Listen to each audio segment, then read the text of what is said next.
Hi everyone, my name is Katerina Stoykova. I had the distinct honor and pleasure of teaching the Poetry Masterclass at the Carnegie Center for Literacy and Learning in Lexington, Kentucky.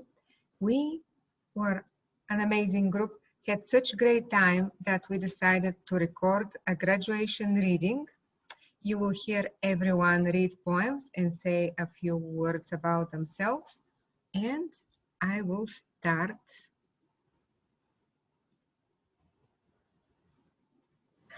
I am Katerina, and I am the author of several books of poetry in English and Bulgarian.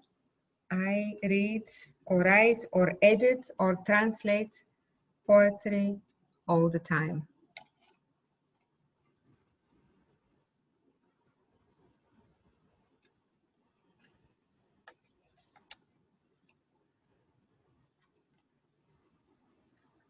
I'll read to you 3 poems from The Porcupine of Mind, which came out in 2012 from Broadstone Books. The Kiss of the Stone. The kiss of the stone is slow and significant. Set in his ways, he knows how he wants you to turn your face, how much breath to apply on his deliberate tongue. While your lips are locked, you meet his gaze and see that he already waits for you at this same spot in at least 3 centuries. That's when your next kiss will be. That's when he will admit he's never stopped loving you. He will ask your dust to marry him back then.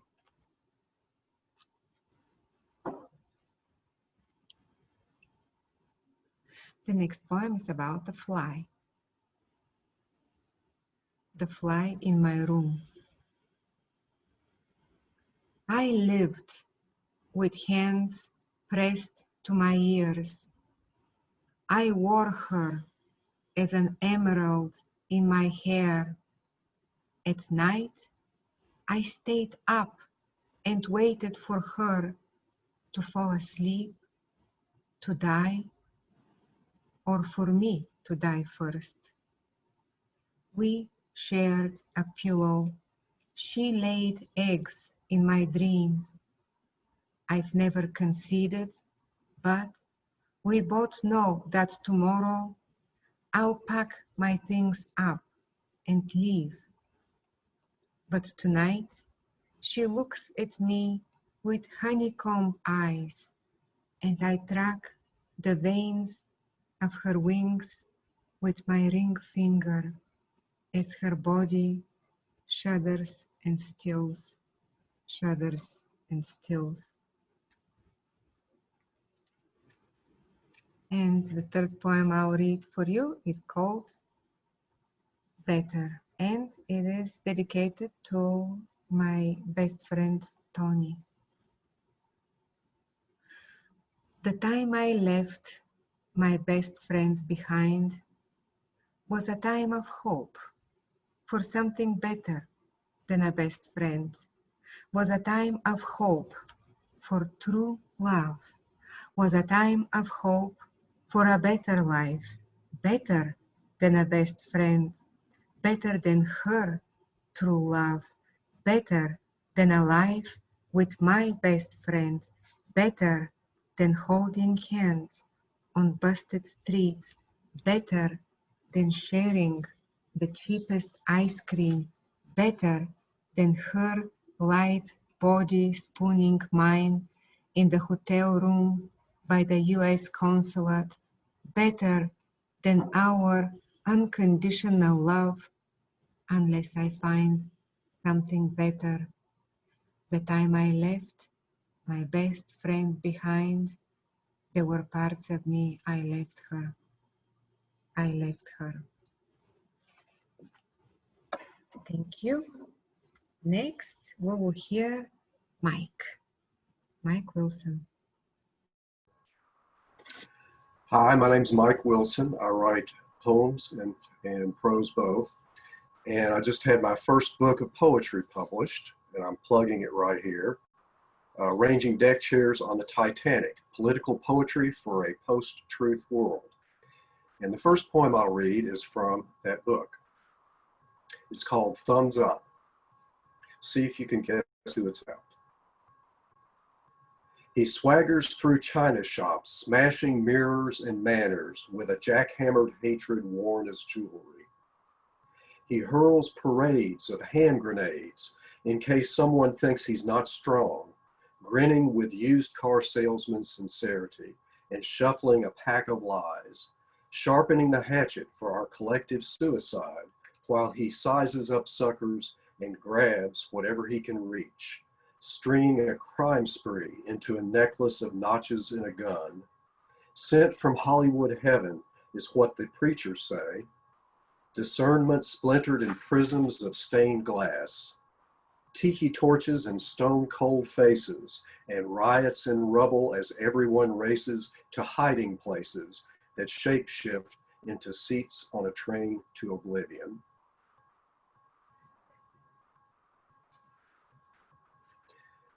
The next poem I'll read is a dream poem. I'm working on a collection of dream poems. So this is a poem that was dreamed. It's called Each Breeze is a Whirling Dream. I waft into the backyard at 5 o'clock, where a blind psychic senses me before I sense myself. Her face pickles up, her ire is an electric fire. She searches for me inside the circle of her small entourage, throws dirt against the air to hear it strike a ghost, a kind of blind man's bluff. I say, here I am, a target with sound, and now that I'm found, she flings her stings of anger like gravel sprays from a motorcycle scratching off. I say, you can hit me all you want, and she stops.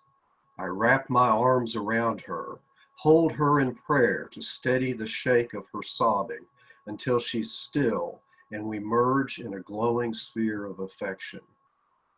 The crowd picks me up from the ground. I feel a bump on my head. I must have materialized. But already she's giving a goodbye speech we can't hear, but understand because we listen. When she runs out of words, silence is a hole no one knows how to fill. She reaches for her motorcycle, gives it a kickstart, and it takes off without her like swine stampeding over a cliff. Speeding straight for the front door of the rich lady's house, crashing through a side light, rushing through rooms filled with fragile treasure.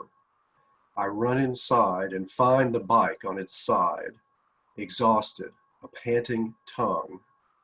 The event is over for now. I sit amongst the debris, surprised there's not much damage. A stranger asks if I plan to sue. I see my guitar on the floor, precious as bones of a saint. I pick it up and vow to sing this song.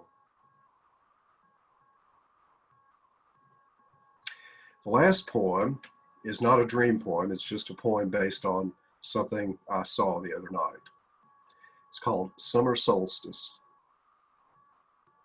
I'm driving along a 2-lane artery inside city limits on a midsummer eve, when a motorcycle gang approaches arrayed in rows of 2, pulling wheelies in the dark, spirited horses, looking for what?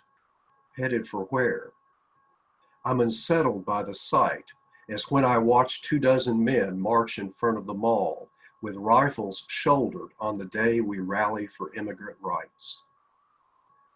A block from home, fireworks explode into the pitch black sky, shower a cup of red stars, but it's not July 4 or a holiday.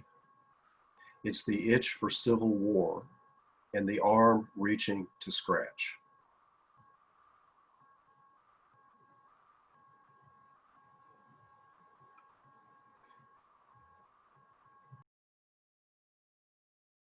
Thank you so much, Mike. Next, we'll hear Mary Allen.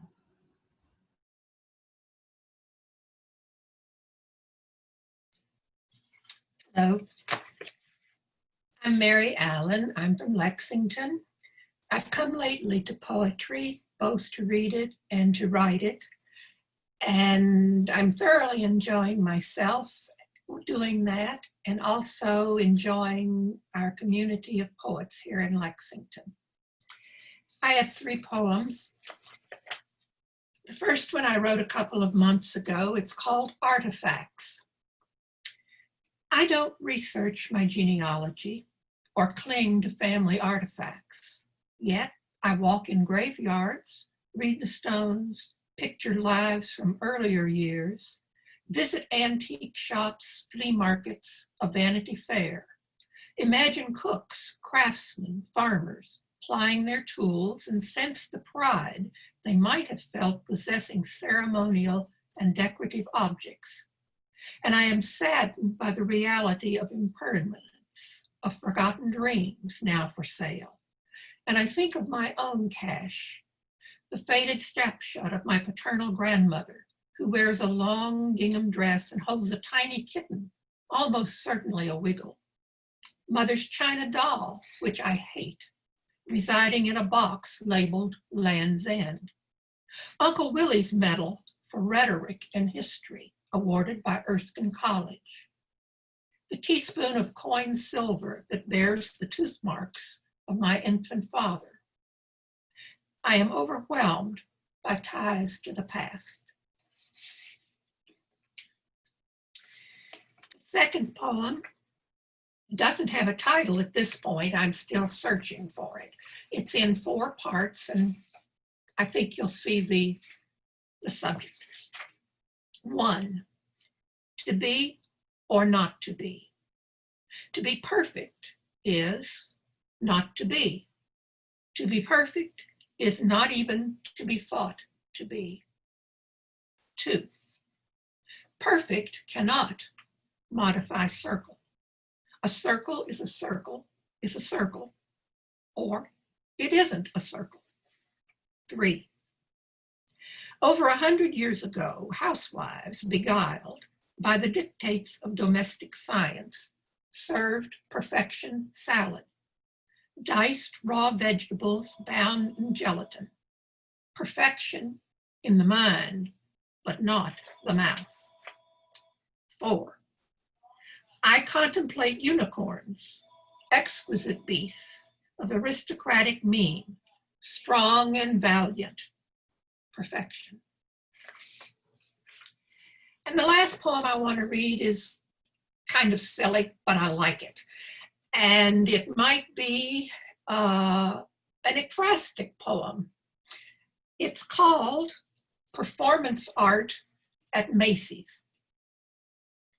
An old man wearing naught but top hat is not something you'd look for at Macy's. But there he sat boldly on a green yoga mat, shocking folks and reddening their faces.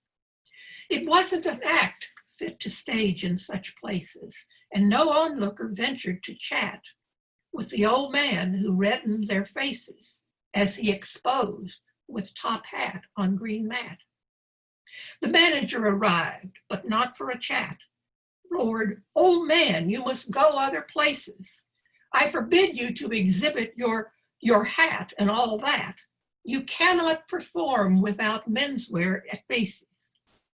The old man roared back, "I know where my place is. How dare you rebuke, address me like that? Say I cannot perform here at Macy's. Old man wearing naught but top hat." Thank you all. Thank you so much, Mary. Next, we'll hear Joseph.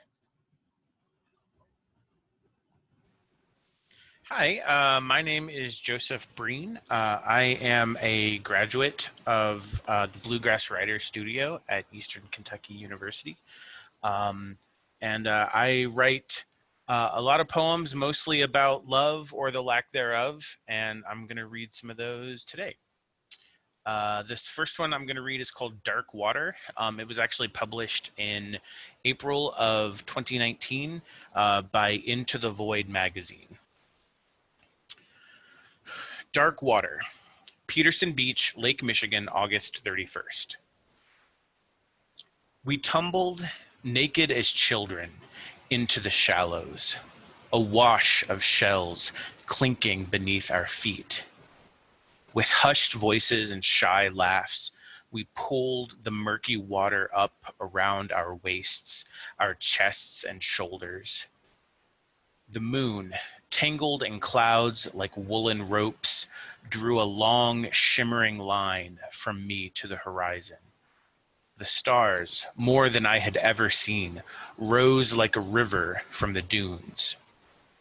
A sharp howl echoed across the lake, then another, the frantic yip, yip, yip of coyotes. They do that to disorient prey, I said softly. The frenzy of noise terrifies the quarry and spurs on the pack. We listened, shivering, until their calls died in the cool Michigan air. As you made your way to shore, I told myself that I would look away as you emerged, rather than count the ways each shadow touched your skin, which was, of course, a lie. This next one is called Sky Glow.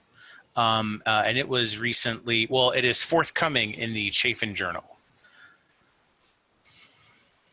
January's breath comes in clouds, frozen, sharp, and lung-stuck.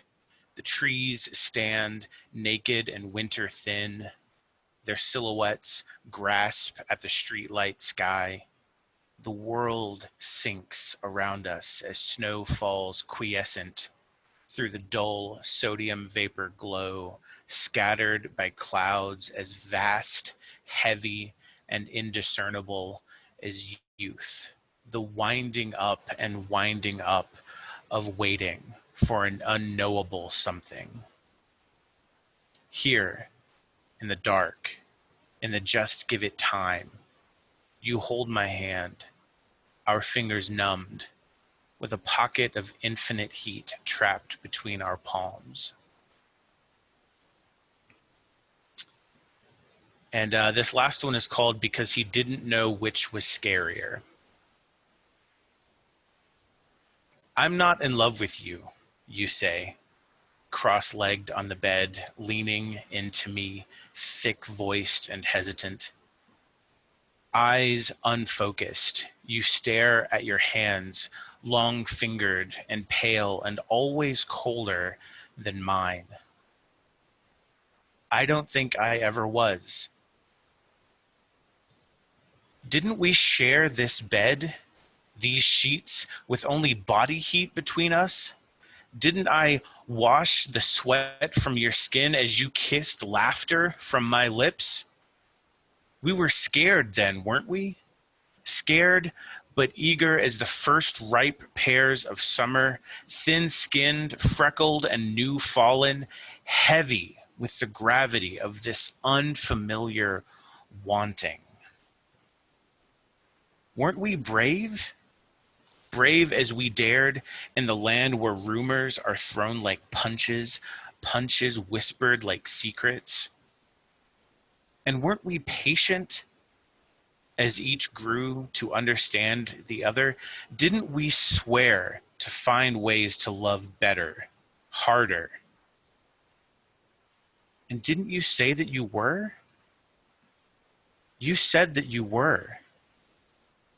You said, I'm not in love with you. I don't think I ever was. Thank you.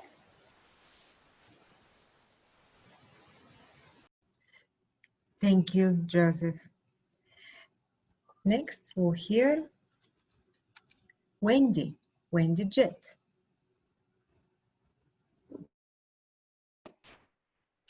Hello, my name's Wendy. I am a recent graduate of the Carnegie Center's Author Academy. And typically I write very short fiction, but I've been trying my hand at poetry for a couple of years, so I will give it a good go. My first poem is titled Winged Avengers. They sewed my lips together, with each remark a stitch. Quiet down, don't be rude, mind your manners, be a good girl. It took me years of chewing through my own cheek to finally create a gaping hole. 100 ravens flew from that hole, like bats furiously exiting a cave. They tore out my stitches and built magnificent nests in my hair. In flight, they dipped and twisted, hunting for those who carried long silver needles. Upon finding their prey, they attacked, quickly pecking out their eyes for dinner. I opened my mouth wide, laughed, and softly said, quiet down, don't be rude, mind your manners, be a good girl.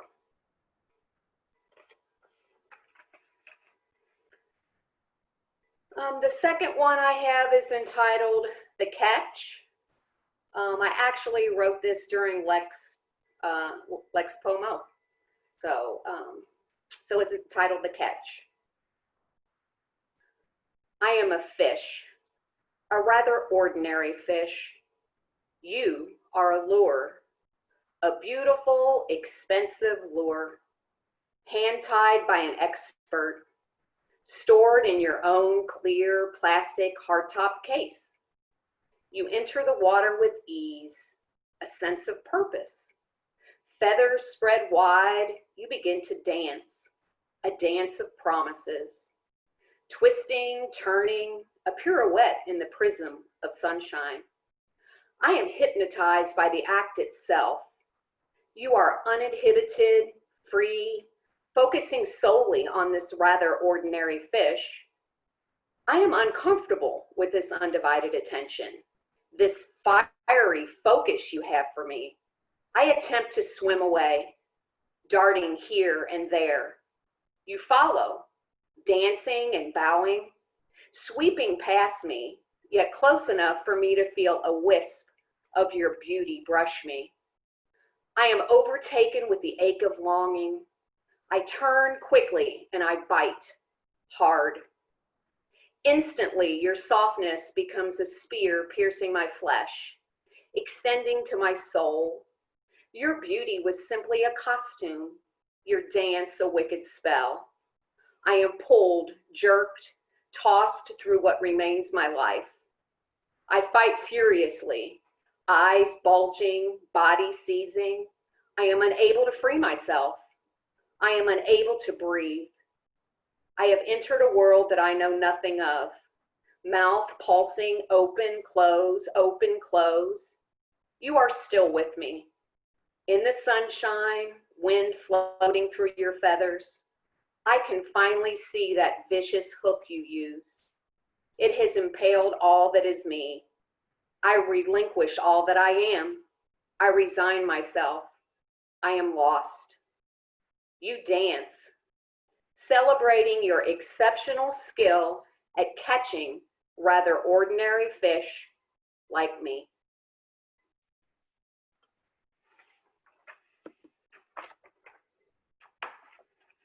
And then I have one last poem.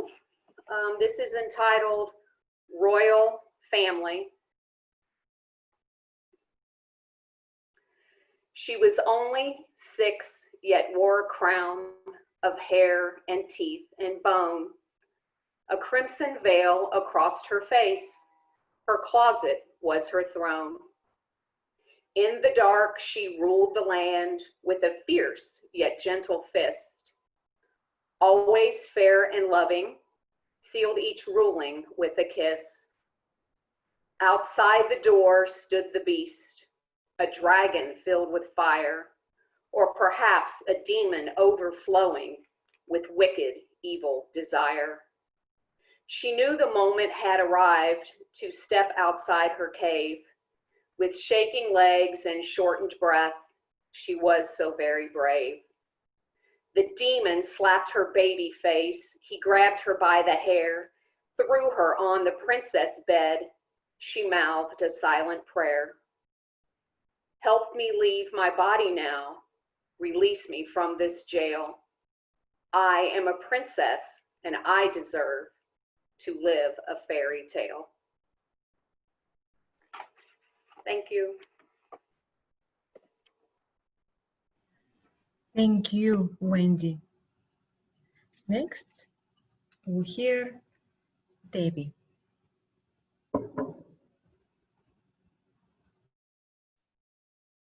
I'm Debbie Cooper, and I've written poetry for a long time, all my life practically. These first two poems that I'm going to read, I wrote during this master class by Katerina, and it was a great class. The first one is entitled Nest. April brings house wrens, their beaks cocked upwards, tails a swish, no box for them to nest, just my potting soil, bagged. To leaf, configure twigs, feathers to feather a bed, to rest their hatchlings before they hatch. I check the nest, and yes, there is a clutch of pink speckled eggs, warmed by the sun and my fresh soil. So I wait and wait. I listen to male and female chitter at one another limb to limb in the trees while they too wait and continue to feather the nest. In time, I check, and the hatchlings have flown, save one half an egg, brown and alone. I lift the nest and place in a pot gently, cover with my clean soil, from earth to earth.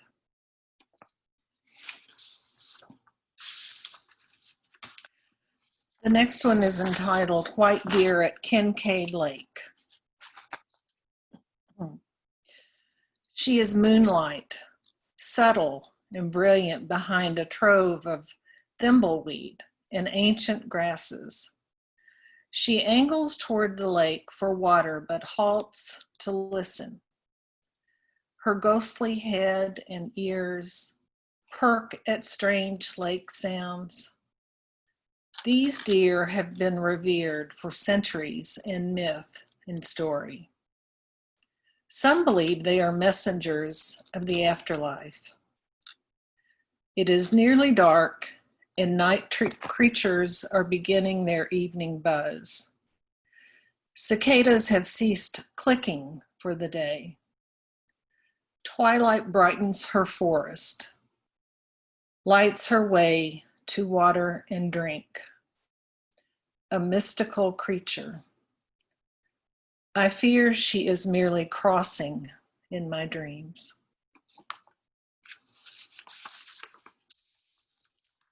This third one is an ekphrastic poem that I wrote in Jeff Worley's class that a couple of you all took with me.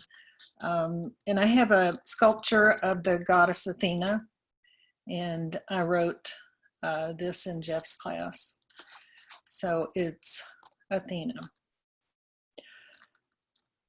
Goddess before me, face turned aside, profiled, brazen in her nakedness. Her legs cross, muscled tense on risen arches. Body darkened bronze, glows still with the fire of her birth. Her birth, explosion from the head of Zeus, vehement and violent, blaze scars into her side. The virgin forged, The warrior goddess breasts her shield and roars like 1,000 dragons. Thank you.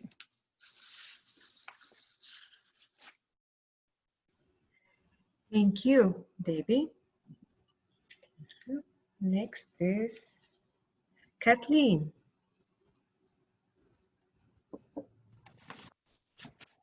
Hi, I'm Kathleen Gregg. I live with my husband and one cat on 5 acres just outside of Wilmore. I recently retired, but I still do bookkeeping 1 day a week for my boss of 30 years. I also am treasurer of the Kentucky State Poetry Society, and I've been writing poetry for a little over 10 years now, so I'm new, relatively speaking. I've also graduated from the Author Academy program at Carnegie Center, and I was lucky enough to have Jeff Worley, who is the current Kentucky Poet Laureate, as my mentor. Several of my poems have been published, but right now I'm really focusing on a manuscript of poems, which I hope someday to have published. And I'm going to read one poem from the manuscript. It's called 1:30 a.m. The train rattles the windows, and I wait. The bar is closed at 1.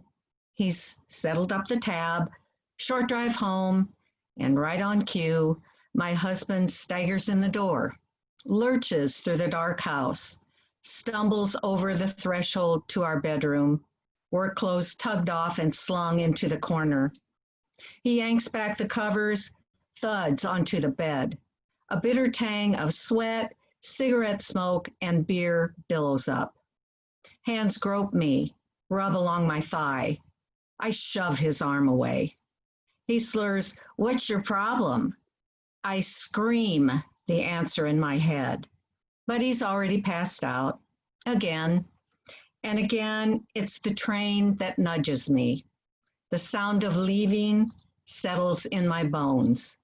When, the whistle asks, when? The next poem I wrote during Lex Pomo. It's called Vortman Windmill Cookies. Have nothing to do with Don Quixote and everything to do with my grandma. Her favorite cookies, full of spice and almonds. Their aroma saturates her pantry, stronger even than the tart apple pies brimming in her blue metal colander. I eat hot dogs slathered with spicy mustard. My mom, grandma, and I cluster around grandma's chrome and pink Formica dinette set. Gossip and laughter arc between them. I just chew and listen to the sound of love set loose in the lilt of a slight German accent. Mom and grandma peck at their lunch, saving their appetites for the rich crunch of the cookies and the sugary second wind they generate. I'm not as enthusiastic, but I nibble on a windmill anyway, as a show of solidarity. Now it would just be me sitting at that table, worrying about the nitrites, the MSG additives, the carbs. But what I wouldn't give for just one more bite of those cookies and that taste so hard to find these days. The last poem is about a wonderful experience I had. I have been fascinated by Stonehenge for as long as I can remember, and I finally got to see it. So the poem's called I Visit Stonehenge, September 2018. The stones are bones of a once full circle, towering over acres of flat countryside, owning it, as they have for eons. Seeing them, even from a distance, charges my pulse, a blood drumbeat. I could be a priestess about to enter my temple.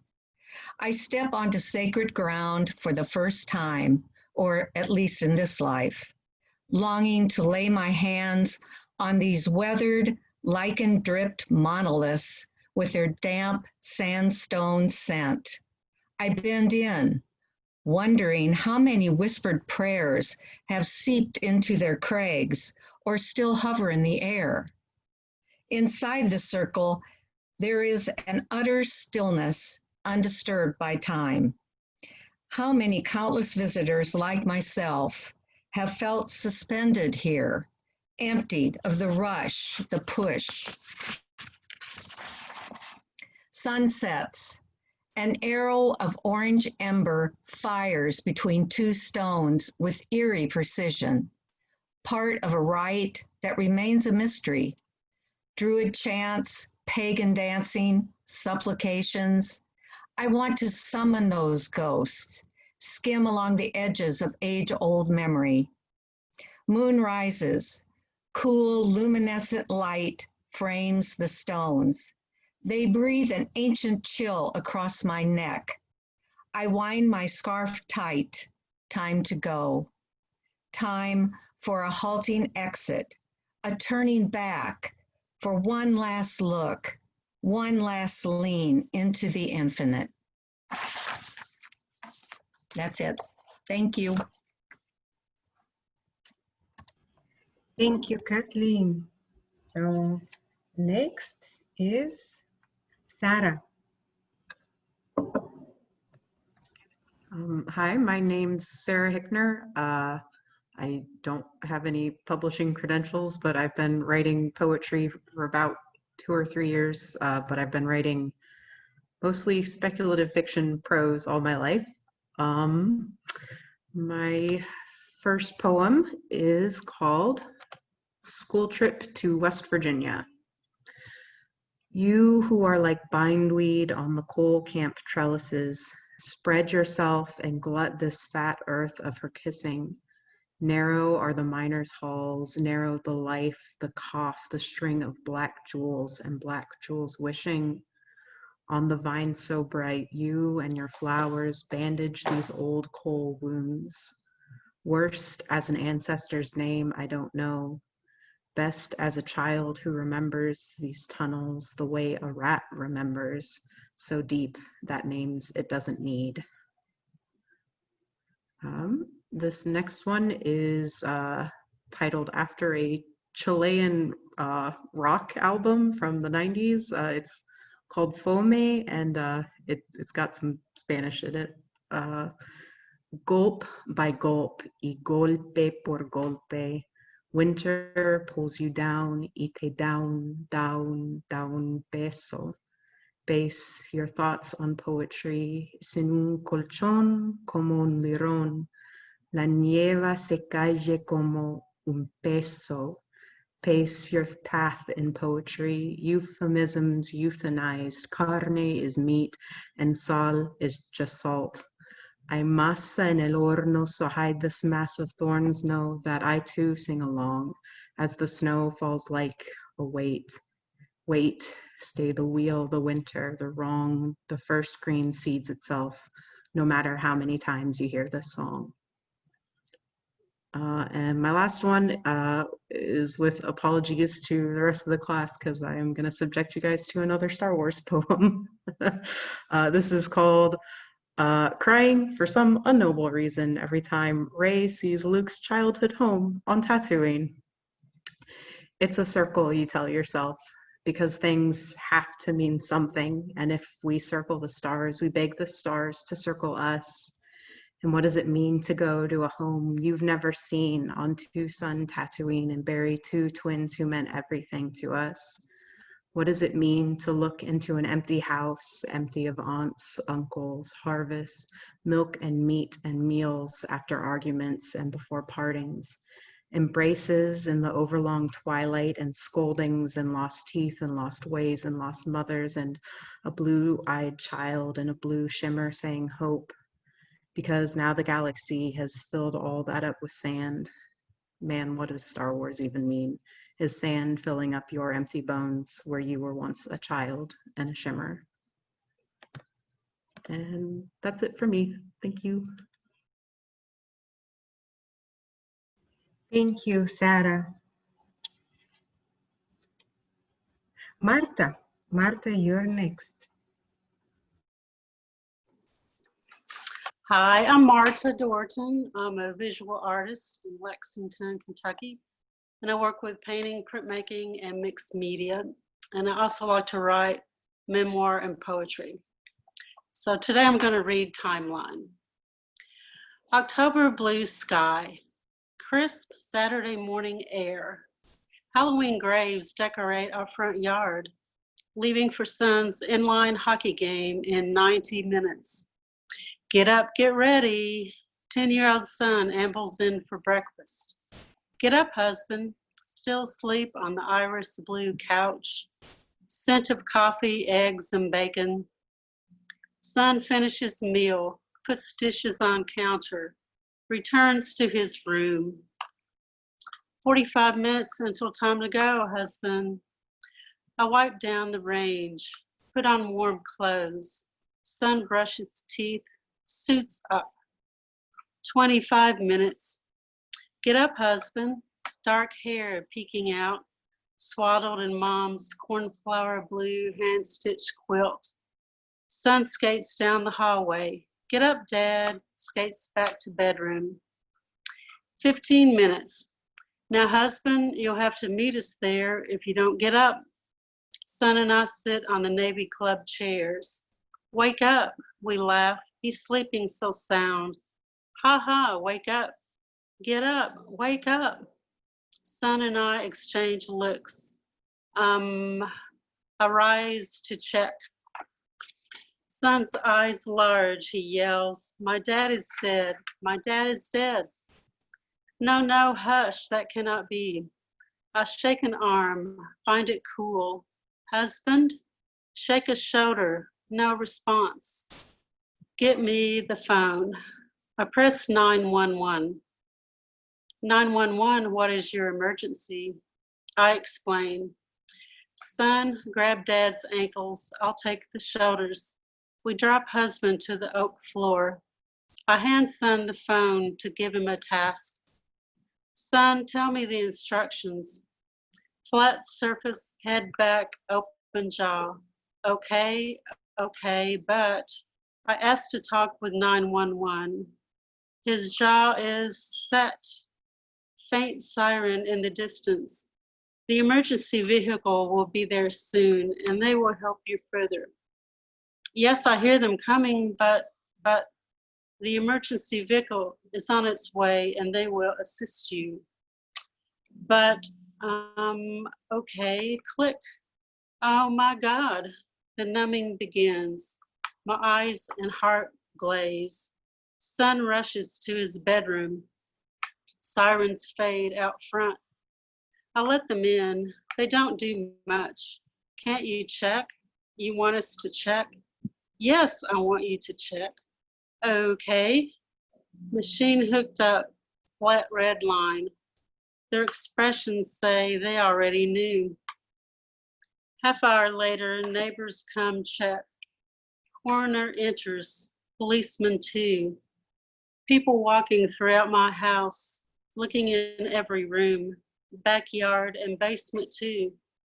Hearst driver says, let me know when you are ready. I laugh, ready? I'll never be ready.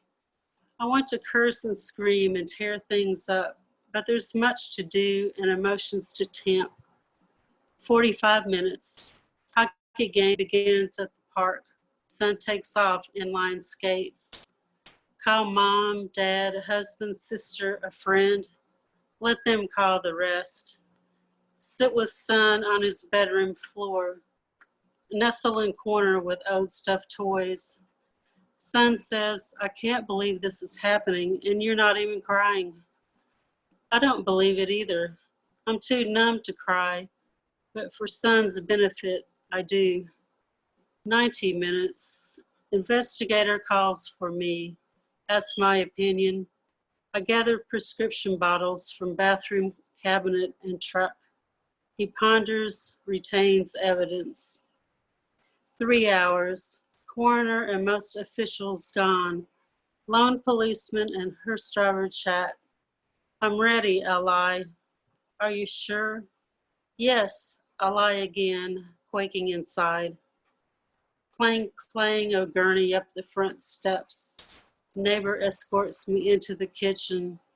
Long zipper opens long black bag. Men hoist.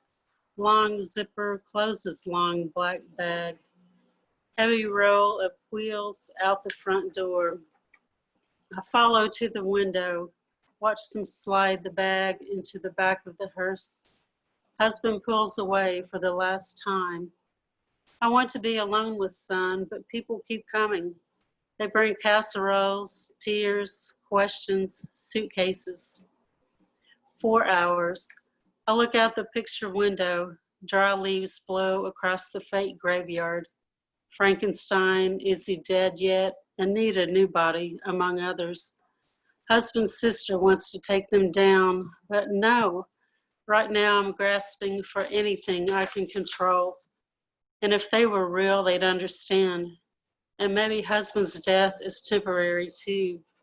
A widow can dream, right? And today it seems that dreams are all that remain. I watch husband's sister hide, is he dead yet, under a holly shrub. She needs something to control too. Thank you.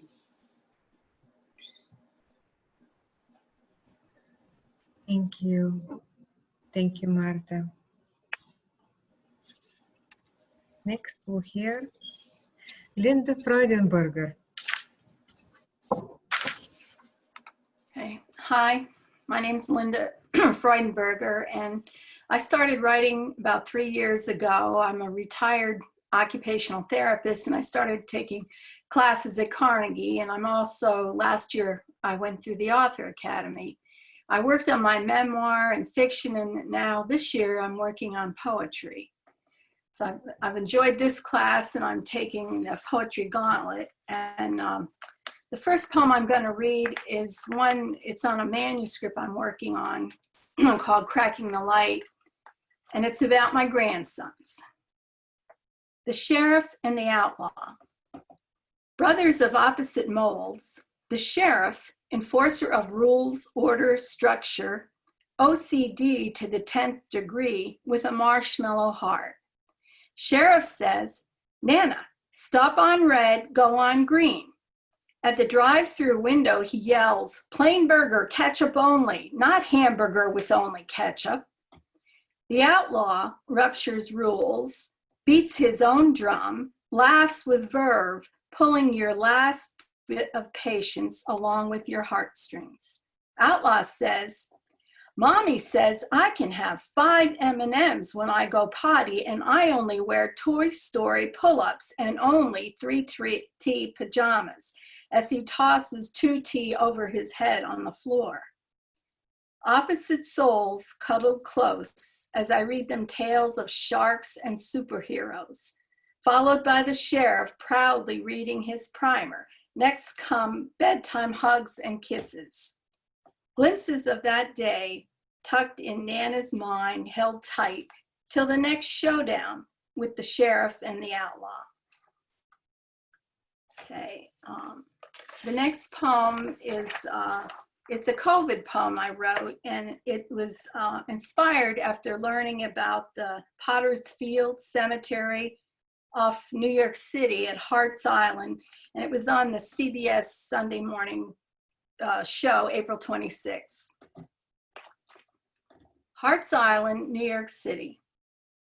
Here they come again with pitchforks and shovels to pierce my viscera, gutting my insides to accommodate the multitude of boxes stacked layer upon layer, filling me with heaviness and tightness. Few visit me to adorn my soil with plants or flowers or reefs. No marble or granite shrines weigh me down. I harbor over 1 million. It's a thankless job. On-train inmates scour my insides, forcing me to shelter the unclaimed, rendered a name I can't perform. Okay, and the next poem It's about he's my best friend. He's my little Westie, Clancy. Ebony eyes delve deep into mine, urging, prodding, pleading, pressing, to be fed, to lap water from his bowl, for an open door releasing him to the yard, to romp in the grass, to chase a ball, to bark. Simple requests for a simple life. No iPhones, no iPads, no internet to snare him. Connection comes with a tilt of the head, through eyes that window a soul mirroring only innocence. Joy flits as a butterfly blossom to blossom, showering loyalty and love upon me. Shot straight as an arrow, splicing my heart in half. The last one is a nature poem, The She Tree. Her meandering branches cradle white crepe blossoms, lacy and stark among the stalwart pines, conforming pines all towering above her. But she was the one that shone, her beauty, her strength, unique among the pines, bearing blossoms, each a rare snowflake, maturing to distinct forms. Her confidence led the way, while charming the eye, spawning life and new beginnings. Thank you.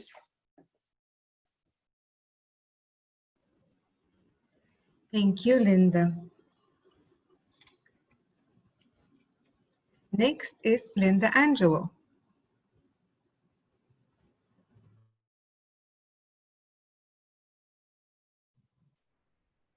Hi, I'm Linda Angelo, and I've spent most of my life as a psychologist and painting and gardening on the side. And in the last 3 years, I started to write poetry through classes at the Carnegie Center.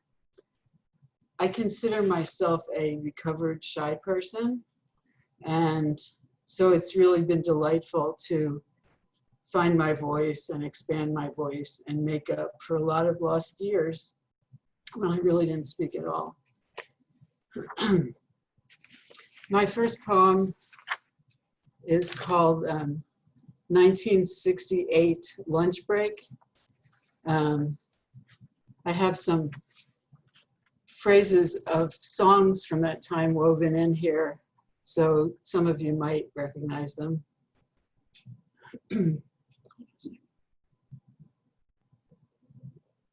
1968 lunch break. River grasses danced as they dallied on the bank. He watched her hair blow, savoring her cheekbones. "Walk right in front of me," he said. "Let your hair lick my face." And she did. It was the times. It was lunchtime. It made him laugh, his deep laugh, and tell his hair to keep growing until it could caress his face. But really, he just wanted to be that close to her, wanted to hold her to himself and be released any day now from the bullets and bombings, the bloody clashes, from the slaying of Bobby, of Dr. King. He wanted to wail with Leonard Cohen, travel blind to that place by the river, be fed tea and oranges, kiss her warm and sweet, reclaim the pieces of his heart, protest peacefully, believe that he could taste love again. And this one is called Magnolias. Decades ago, there were dizzying months of magnolias, spring kisses exploding beneath the trees into first poems. Now here you are again, hair white but silky still, the same fire between us, the same easy communion. Moons pass patiently over our houses and ask, when will we sleep softly beside each other, share breakfast, listen to the radio with the dog between us? You know, the usual things.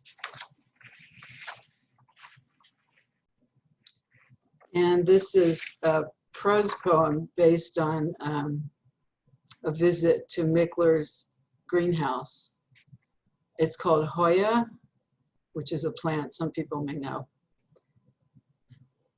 I asked the girl in the greenhouse while we were surrounded by such an abundance of December's orchids, cyclamen, and succulents that we could barely stand face to face. I asked her why my Hoya had lost its variegation compared to the young specimen I spied on the shelf. How often do you fertilize it? She inquired. I don't. Never? Is it dying? No, it continues to grow. When did you last repot it? I haven't. It's been in the same pot for 30 years. 30 years in the same dirt? But dirt degrades. There should be nothing left. It should be dead. I realized then that my Hoya may be 10 years older than this lovely young woman with big dark eyes that grew wider in astonishment.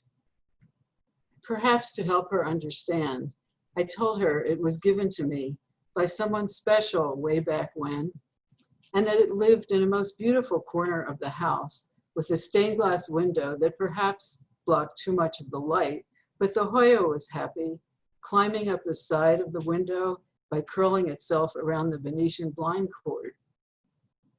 I must have sounded wistful. She asked if the person who gave it to me had died. No, I said, smiling softly, just passed through my life. Her eyes wider still, she whispered, oh, it's living on love. That happens.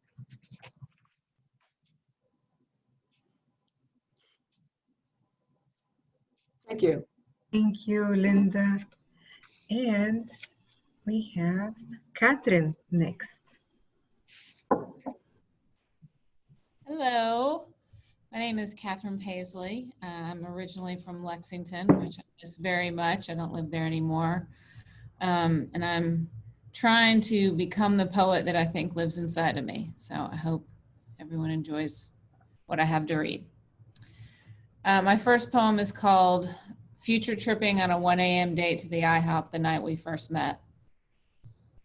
Later, after we have fallen in love and begun the bitter slide over the mountain, when the candy turns to copper, when what's clear and pure is that this isn't anymore, I will ask you to feed me pancakes. They will be cold, just like tonight, and I won't be able to ignore it like I can now. Now it's okay, because I like the way you dance, and goddamn does that do it for me. You just turned 30, living with your mom after living on your charm for an I'm a Free Spirit year, painting murals in Hawaii. Me, over 40 and careering it up, willing to ignore that these pancakes aren't all they're cracked up to be. Because this night is beautiful, is it not? And pancakes are good, are they not? So let me eat myself sick on them to salvage this feeling gone stale. Let me conjure flavor from memory. Grandma's cooked batter warm on my tongue when it only knew simple words. Images of flipping flapjacks like kids cresting the swing set bar at dusk, pumping furiously. My salvation, a chef's reduction of laughter like carbon to diamond. The syrup caddy, the gold foiled butter, the all-you-can-eat stack moaning under the weight of all my efforts.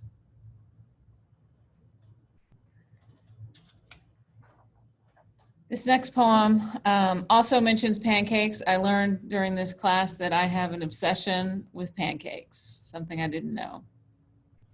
Snow globe dreams. My sleep is dark. No technicolor, no black and white, no water and whales and sepia tones. I paint my dreams before sleep lands. Time, infinite, an Escher vanishing point, a free-floating feeling without the string of memory tied to a concrete balloon. Close my eyes and walk the corridor of dreams, slowly, to dwell in the hallway I make every night, where we are together, where he comes back to me, where he looks up at me from an injured knee, together. Long walls, walls of the place we call home, walls of the places we eat, where we share secrets and pancakes, the world a glass sky, my lashes paper snowflaked, his kisses, always just beyond my reach. And then finally, I want to read a poem that I started a few years ago, but seems all the more timely today, and it's called Fortune Teller's Lament. There is rage outside my door, and yet no creature darkens it. Has the world lost its need for fortunes?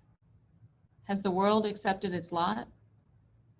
Perhaps people fear the future, an emotional apocalypse, life, a charred forest, terrors lurking in smoke. Or do cheeks flush with the flowers of serenity, tomorrow better left unwrapped, a gleeful acceptance, the perfume of nebulous faith? I miss them, my wide-eyed consumers, oozing toxic levels of hope, crawling across the floor like lava. I devoured them, their delicious dreams, the sustenance that lies in the mere asking of a question. Thank you. Thank you, Catherine. And we have Marianne. Hi, my name is Marianne Peel, and I lived in Kentucky for several years, but currently I'm living just north of Chicago. And I taught for 32 years, junior high and high school, and always wrote with my students. So now that I'm retired, I've been retired 6 years, and I'm trying to nurture my own voice. So I'd like to thank Katerina and the whole class for giving us a safe space to share our work and workshop our work. It's been a good experience. I'm going to read 2 poems. I tend to write narrative poems. They tend to be a bit longer, so I'll do 2 instead of 3. And the first one is from a manuscript I'm working on that has to do with growing up in a coal mining town in Pennsylvania and all the many characters that are there. The first poem is called Black Lung. They couldn't find a handkerchief that wasn't stained from his years of coughing. A blend of soot and blood hacked up over the years from the mines he couldn't help but breathe in through his mouth, his nose, even his eyes. They called it black lung, this coal miner's plague, this coughing that kept wives up through the night when it was worse, because the laying down made the miners feel like their own throats would betray them, suffocate them. They called it black lung, this convulsing of the chest, which eventually left wives alone in the bed. A whole town of widows who now collect black lung payments instead of their husbands' paychecks. They laid Grandpa out on the kitchen table, had to put the holiday leaf back in because he was 6'5", just like my father. Most families laid their dead on the piano, but there was little music in this house. Even the radio was busted from the night he'd had too much Boilo, that sticky homemade poison in the brown bottle next to the garbage disposal. I used to think this liquor ate your throat pieces at a time as you swallowed. But it soothed Grandpa for a time, made his throat numb to the coughing spells, to the coal dust that always gathered in his throat and on his tongue. He always smelled like the dampness of the mines, leaving trails of soot from his bootlaces on Grandma's hard-scrubbed tile floors. Hardly anybody came to see Grandpa, all laid out in his best suit. Neighbors feared him. He wasn't a quiet drunk, not like his son-in-law who would cradle a case of beer under his arm every Saturday night, cart himself up to the garages and drink until he felt good and ready to howl at the moon and the mountain. No, Grandpa was a dangerous drunk, taking out the liquor on my grandma most times. Always used the back of his hand, and Grandma learned to turn her head fast, to never raise her arm to shield her face, to move out of his path when he was full of boilo. He used to herd her things when he couldn't find her, take a whole box full of her house dresses and set himself down on the corner of Spruce and Second and light himself a fire. Grandma's dresses always had little blue or pink flowers on them, like she was springtime all year long. Grandpa used the long matches, the ones in the wooden box for lighting the stove. I watched the fabric flowers close, shrivel up and die as he set fire to her cotton garden. One time he laughed and laughed long into the night until the 6 a.m. church bells rang, and he stumbled up from his cross-legged squat and headed down to morning mass. My grandma would scurry out with that old metal dustpan and scrape up the ashes. She'd throw them into the coal bin with the other ashes this house always burned. Then she'd have her morning cup of coffee, knowing the factory whistle would blow soon, softer than the church bells, but filled with greater demands. Grandpa was a quiet corpse. The mines had choked the life right out of him. My grandma was a satisfied widow, knowing her dresses would bloom now, unafraid of the fire that too much boilo always ignites. And the second one is called Lessons from the Cellar in the Front Porch, and it has Roman numeral sections in it. So Roman numeral 1. Mama sent me to the cellar to fetch a mason jar of chow chow, vegetable mash of pickled cucumbers reeking of brine and caraway seed, sweet onions, and yellow mustard seeds. Steep stairs narrower than my adolescent feet, a dizzy errand, descending that underground dark until my fingers found the string hanging from the bare light bulb, yanking in want of light. They flew at me, a dozen chickens, still alive and fresh from the market, all screeching and flapping and feathers flying, a flailing of beaks and claws. Mama forgot to tell me she bartered for a dozen birds from old man Jimplinsky, got a price she couldn't pass up, told me I could help wring their necks for a chicken soup early Saturday morning. I saved the feathers I pulled out of my hair, ironed them flat between wax paper, slid the sheets in my cigar box treasures. 2. Mama wouldn't allow no pads in the house. Waste of good earnings, she said. And when the blood came, every 27 days, I crafted my own sanitary napkins, sewed rags together with a delicate embroidery stitch, used whatever leftover colors I could find in Mama's sewing basket. You have the patience of Job concentrating on those tiny stitches, she used to say. 3. Uncle Johnny played accordion after dinner, out on the front porch, bellows belching out polkas and sing-alongs from World War II. Mama tapped her toes, midnight dew geranium nail polish smeared onto her bunions. She created an alto line, always a third below the melody. I would sit at Uncle Johnny's feet, cross-legged, watching his right-hand fingers dance up and down the vertical keyboard, watch his left-hand fingers move button to button, churning out chords, the air from the bellows cooling my face. 4. Mama wouldn't allow no bras in the house. Waste of hard-earned money, she would say. So I'd bind my chest with rags, smelling of pine sol and lye, wrap them round and round my chest, strapping my bosom in and down. Mom always told me, you don't need no bra anyway, you flat as a pancake. 5. Late one night, Mama said she was all tuckered out, needed to lay down a spell. No front porch singing tonight, just me and the moonlight and that song I couldn't stop singing in my head. It's only a paper moon sailing over a cardboard sea, but it wouldn't be make-believe if you believed in me. That night, I sent notes sashaying up to the stardust, overtones that vibrated the very halo of the autumn moon. There in the moonlight, my rags unraveling, I twirled around and around and around. There was swaying and singing, just me in the moonlight. My movement free and wild, notes spinning from my lips. No way to contain my bindings.